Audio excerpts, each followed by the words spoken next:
하나님의 말씀 구약성경 사사기 14장 10절부터 14절까지 다 같이 읽겠습니다. 삼손의 아비가 여자에게로 내려가매 삼손이 거기서 잔치를 배설하였으니 소녀는 이렇게 행하는 풍속이 있음이더라.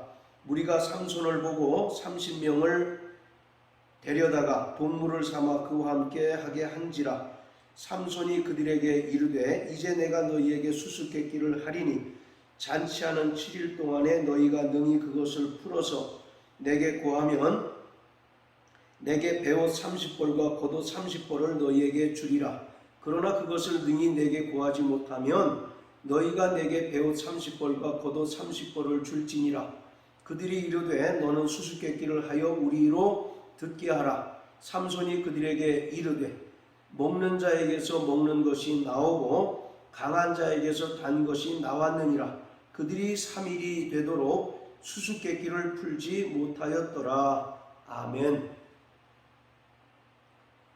본문의 내용은 삼손이 블레셋 여인과 결혼을 하게 되어 관례대로 혼인잔치를 베풀었는데 무려 7일 동안 진행이 됩니다. 그리고 7일 동안 진행되는 결혼잔치 동안 삼손이 블레셋 사람들에게 베옷 30벌과 겉옷 30벌을 걸고 수수께끼를 내는 그러한 장면을 기록하고 있습니다.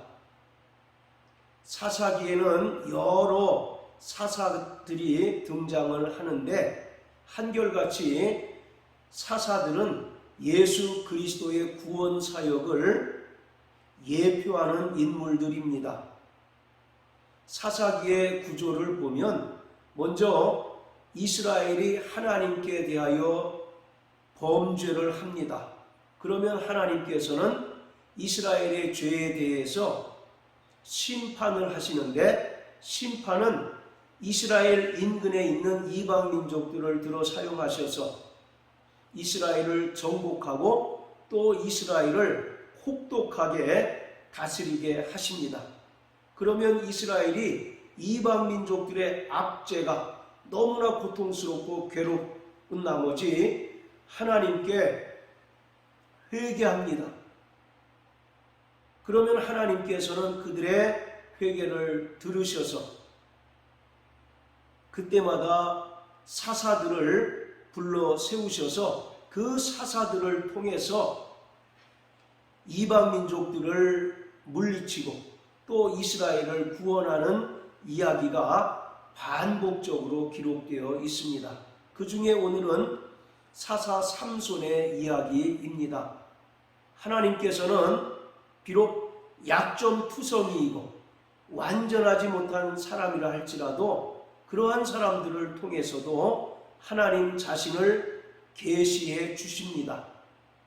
특히 삼손은 성경을 읽어보면 이가 과연 하나님께서 쓰시는 사사가 맞는가 싶을 정도로 하나님의 뜻에 반하는 행동들을 많이 하는 것을 볼 수 있습니다. 그로 인하여 블레셋에 잡히기도 하고 또 어려운 일도 겪습니다. 이처럼 이 사람이 과연 사사가 맞을까? 라고 고개가 갸웃거릴 정도로 하나님의 뜻에 반하는 행위들을 많이 하지만 그럼에도 불구하고 하나님께서는 삼손을 사사로 사용하셔서 또 하나님의 구원 사역을 보여주십니다. 그래서 삼손의 출생부터 그의 죽음까지는 정확하게 예수 그리스도의 공생의 사역을 보여주고 있습니다. 특히 삼손이 블레셋 사람들에게 잡혀서 다곤 신전에 묶여 있다가 그가 죽음으로써 다곤 신전을 무너뜨린 것은 예수님께서 십자가에 달려 죽으시고 부활하심으로써 마귀의 사망 권세를 깨뜨리시고 또 마귀를 심판하신 사건을 정확하게 보여주고 있습니다. 이처럼 하나님께서는 약점투성이고 또 완전치 못한 사사를 통해서 하나님께서 그 아들 예수 그리스도를 통해서 이루실 구원 사역을 분명히 보여주고 있습니다. 요한일서 3장 8절에 보면 죄를 짓는 자는 마귀에게 속하나니 마귀는 처음부터 범죄함이니라. 하나님의 아들이 나타나신 것은 마귀의 일을 멸하려 하십니다 라고 말씀하고 있습니다. 이처럼 예수께서 이 땅에 말씀이 육신이 되어 오신 것은 하나님의 형상대로 지음받은 인간들을 죄의 종으로 부리며 또 지옥의 동반자로 삼는 마귀를 멸하시고 마귀 아래 죄의 종노릇하는 인간을 구원하시기 위하여 이 땅에 오셨습니다. 마찬가지로 삼손 시대에 이스라엘은 하나님께 범죄함으로 말미암아 하나님께서 블레셋을 사용하셔서 이스라엘을 40년간 다스리게 하십니다. 성경에 나타난 40이라는 숫자는 고난을 가리키는 숫자입니다. 또 연단을 가리키기도 합니다. 따라서 하나님께서 블레셋을 사용하셔서 40년간 이스라엘을 다스리게 하신 것은 이스라엘 입장에서 견딜 수 없을 만큼 혹독한 고난이었다는 사실을 암시해 주고 있습니다. 그런 와중에 하나님께서는 삼손을 세우셔서 블레셋을 멸하고 이스라엘을 구원하시는 이야기를 사사기를 통해서 기록하고 있습니다. 자, 그 중에서 오늘 삼손이 결혼 기간 동안에 블레셋 사람들에게 수수께끼를 냅니다. 그래서 수수께끼를 마치면 베옷 30벌과 겉옷 30벌을 주고 블레셋 사람들이 맞추지 못하면 오히려 삼손에게 베옷 30벌과 겉옷 30벌을 주기로 하고 수수께끼를 냅니다. 성경에 이 삼손의 경우를 제외하고도 수수께끼가 여러 곳에 등장을 합니다. 대표적으로 열왕기상 10장에 기록되어 있습니다. 자, 우리 한번 열왕기상 10장입니다. 자, 1절부터 3절까지 읽어봅니다. 스바 여왕이 여호와의 이름으로 말미암은 솔로몬의 명예를 듣고 와서 어려운 문제로 저를 시험코자 하여 예루살렘에 이르니 수원이 심이 많고 향품과 신이 많은 금과 보석과 약대에 실었더라. 저가 솔로몬에게 나와 자기 마음에 있는 것을 다 말하매 솔로몬이 그 묻는 말을 다 대답하였으니 왕이 은미하여 대답지 못한 것이 없었더라. 솔로몬의 명성이 인근에 널리 퍼져 있습니다. 그래서 남방 여왕인 스바가 솔로몬이 지었다는 예루살렘 성전도 볼 겸 또 지혜롭다고 소문이 자자한 솔로몬의 지혜도 시험코자 해서 자신이 직접 예루살렘에 와서 솔로몬에게 어려운 문제로 솔로몬의 지혜를 시험하는 내용입니다. 그런데 1절에 보면 어려운 문제라고 되어 있는데 이 어려운 문제가 다름 아닌 수수께끼를 말합니다. 삼손의 경우에는 그 결혼잔치에 흥을 돋구기 위해서 수수께끼를 냈지만 스바 여왕 같은 경우에는 솔로몬의 지혜를 시험하기 위해서 어려운 수수께끼를 냅니다. 그런데 3절에 보면 솔로몬이 그 묻는 말을 다 대답하였으니 왕이 은미하여 대답지 못한 것이 없었다라고 말합니다. 스바 여왕이 어려운 수수께끼를 냈지만 솔로몬이 막힘없이 그것에 대해서 답을 잘했기 때문에 스바 여왕이 깜짝 놀라는 그런 장면입니다. 마태복음 12장 42절에 보면 예수님께서는 남방 여왕인 스바가 솔로몬에게 지혜로운 말을 들으려고 왔다라고 말하고 있습니다. 자, 이처럼 성경에는 수수께끼가 사용된 예가 들어 있습니다. 그런데 오늘 삼손이 블레셋 사람들에게 낸 수수께끼는 단순히 잔치의 여흥을 즐기기 위한 그런 도구로 사용된 것일 뿐만 아니라 그 수수께끼를 통해서 하나님께서 블레셋을 멸하시고 이스라엘을 구원하시려는 하나님의 계획이 담겨져 있는 것입니다. 그리고 영적으로는 예수 그리스도가 이 땅에 오셔서 마귀의 일을 멸하시고 마귀 아래 죄의 종노릇하는 인간들을 구원하시려는 하나님의 계획이 이 짧은 수수께끼에 담겨져 있습니다. 그래서 언중유골이라고 하는 말이 있듯이 비록 짧은 단문의 수수께끼이지만 이 수수께끼에는 사사 삼손을 통해서 블레셋을 심판하시고 이스라엘을 구원하시는 하나님의 계획이 담겨져 있고 또 하나님의 구원사적인 의미로는 예수 그리스도가 이 땅에 오셔서 마귀를 멸하시고 인간을 구원하시려는 하나님의 놀라운 계획이 담겨져 있습니다. 삼손이 낸 수수께끼는 다분히 삼손 개인의 경험을 수수께끼로 낸 것이기 때문에 블레셋 사람들이 알 턱이 없습니다. 그래서 14절에 보면 블레셋 사람들이 3일이 되도록 수수께끼를 풀지 못했다라고 기록합니다. 자, 그러면 수수께끼의 내용은 과연 무엇일까요? 14절에 보면 강한 자에게서 단 것이 나왔다라고 말합니다. 먼저 먹는 자에게서 먹는 것이 나오고 강한 자에게서 단 것이 나왔느니라 라고 말하고 있습니다. 이것은 삼손의 개인적인 경험을 바탕으로 낸 수수께끼입니다.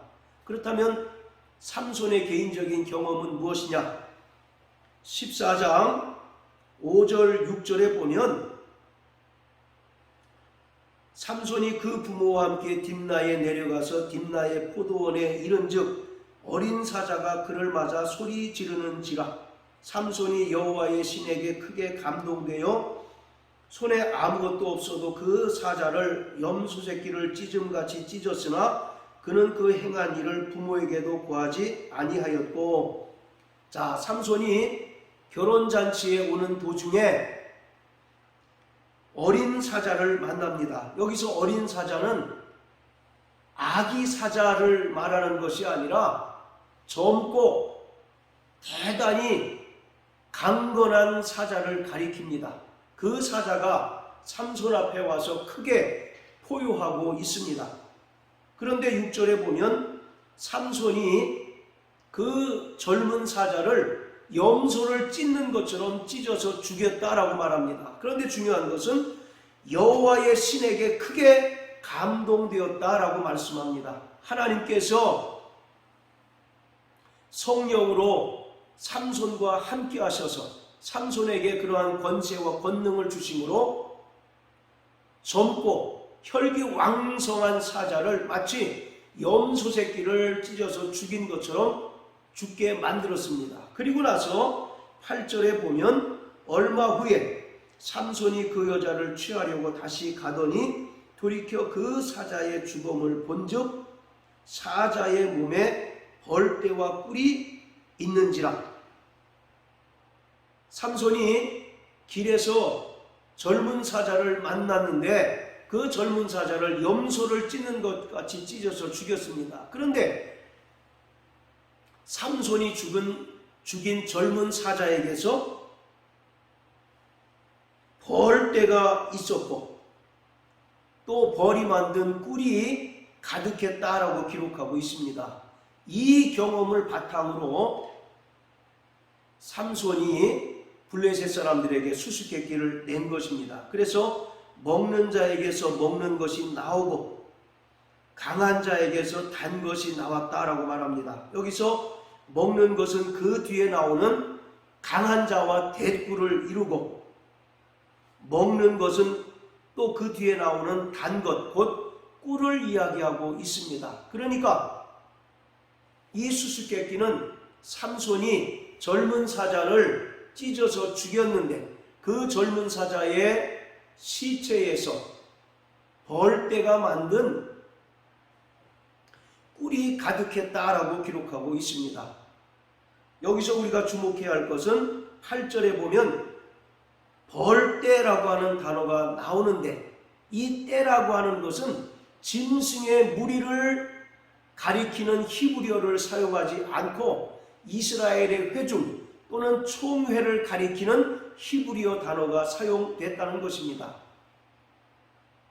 이처럼 이 사건, 또 그리고 이 삼손이 낸 수수께끼는 단순한 영을 돋구기 위한 수수께끼일 뿐만 아니라 더 큰 영적인 의미가 있어서 결국 하나님께서 사사 삼손을 통해서 젊은 사자와 같이 왕성한 블레셋을 심판하시고 이스라엘에게 은혜를 베푸신다는, 그래서 이스라엘을 구원하신다는 그러한 이야기를 하고 있는 것입니다. 그리고 실제로 사사 삼손을 통해서 하나님께서는 이스라엘을 구원하시는 역사를 이루어내십니다. 그래서 이 삼손의 이야기는 히브리서 11장에도 언급이 되어 있습니다. 자, 우리 다 같이 히브리서 11장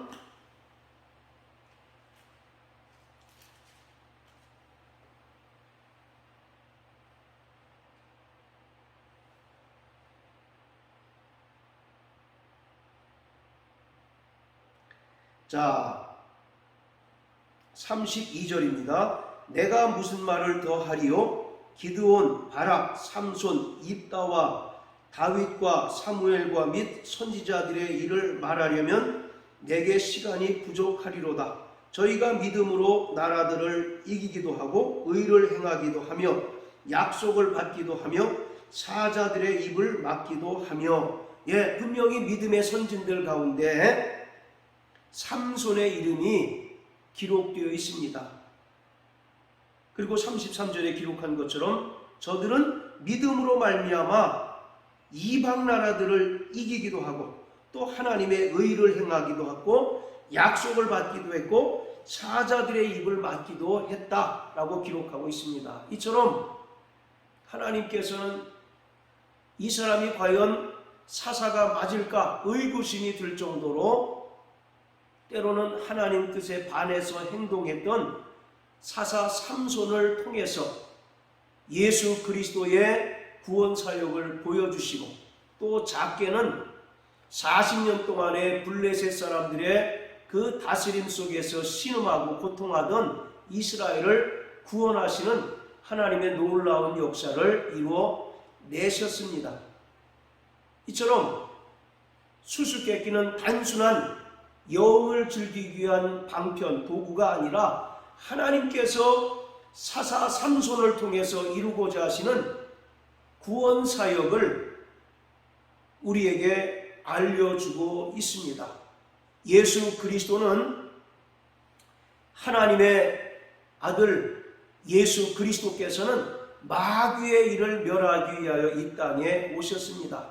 그래서 요한복음 16장 11절에 보면 심판에 대하여라 함은 이 세상 임금이 심판을 받았다라고 말씀하고 있습니다.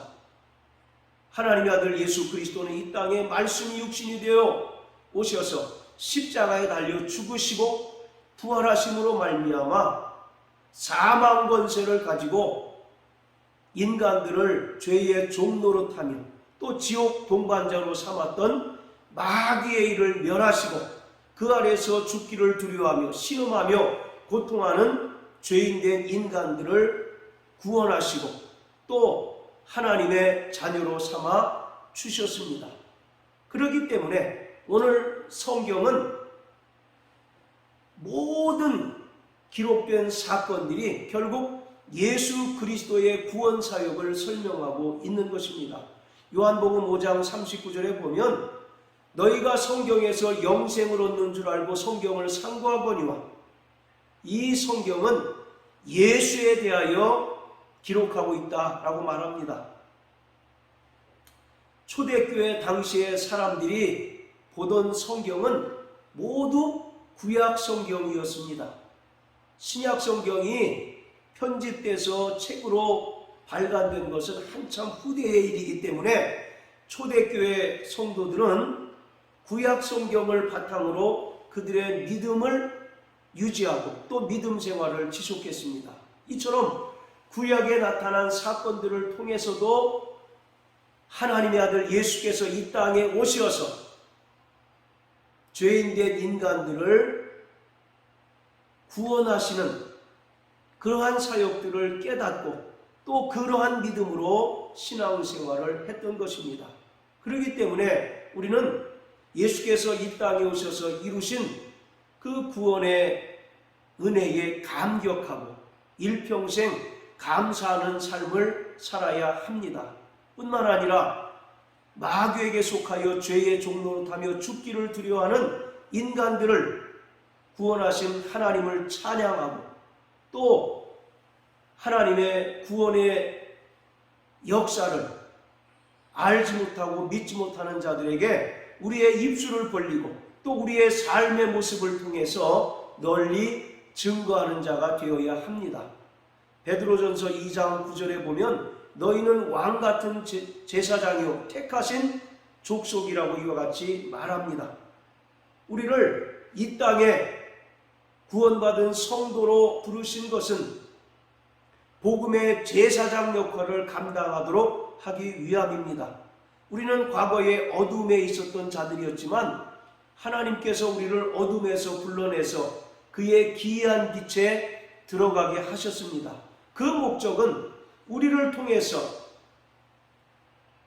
하나님의 아름다운 덕을 선전하도록 하려 하십니다 라고 기록하고 있습니다. 이처럼 우리는 구약 성경을 읽어도 이 사건들을 통해서 예수 그리스도를 봐야 하고 예수 그리스도께서 베푸신 그 구원의 은혜를 경험할 수 있어야 합니다. 뿐만 아니라 우리가 받은 이 큰 구원을 등한히 여길 것이 아니라 우리의 입술을 벌려서 또 우리의 삶을 통해서 여전히 하나님의 은혜를 배척하고 거부하는 세상 사람들에게 담대히 증거할 수 있는 자가 되어야 하는 것입니다. 우리는 영원한 생명을 얻은 자요 하나님의 그 크신 은혜로 말미암아 구원받아 하나님의 자녀된 자들입니다. 그러므로 날마다 우리의 삶 가운데 하나님께서 함께 하시고 또 그가 베풀어 주신 구원의 은혜와 기쁨이 충만한 삶을 살아내시고 우리의 삶을 통해서 예수 그리스도의 구원의 은혜를 전파하는 저와 여러분들 되시길 주님의 이름으로 축원합니다. 할렐루야.